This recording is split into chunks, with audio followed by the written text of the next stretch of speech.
सकाळी सकाळी पोरं निघाल ते पोवायला. त्यांना वाट लावून दिलो, कारण मला जायचं होतं शेताकडे फवारण्यासाठी. मग मारुती माझ्या पाठीवर फवारा अडकून निघाला शेताकडे आपल्या दररोजच्या वाट्यानं. शेतात येऊन फवारा ठेवला आणि मारुती मागे गेली पाणी चालू करा. फवारायला पाणी भरून घेतलं आणि स्पेशल फवारायचा स्टँड आणायला लावला. आणि आज आपल्याला फवारायचं होतं मी राहत, कारण या वावरात पेरलता मूग काही आलाच नाही, सगळं तणच येऊन बसलंय. पुढी पाण्यात टाकून नीट मिक्स करून घेतली. फवाऱ्यात पाणी टाकून आपण बनवलेलं सोल्युशन घेतलं टाकून, तोंडाला गच्च टॉयल बांधून घेतलं आणि चालू केलं फवारायला. लय दाटतन आलं त्याच्यामुळे दमादमानं फवारावं लागलं.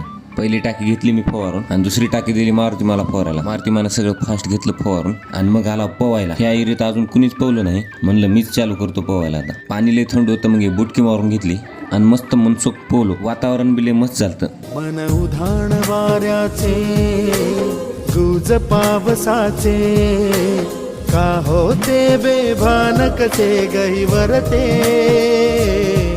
मन उधाण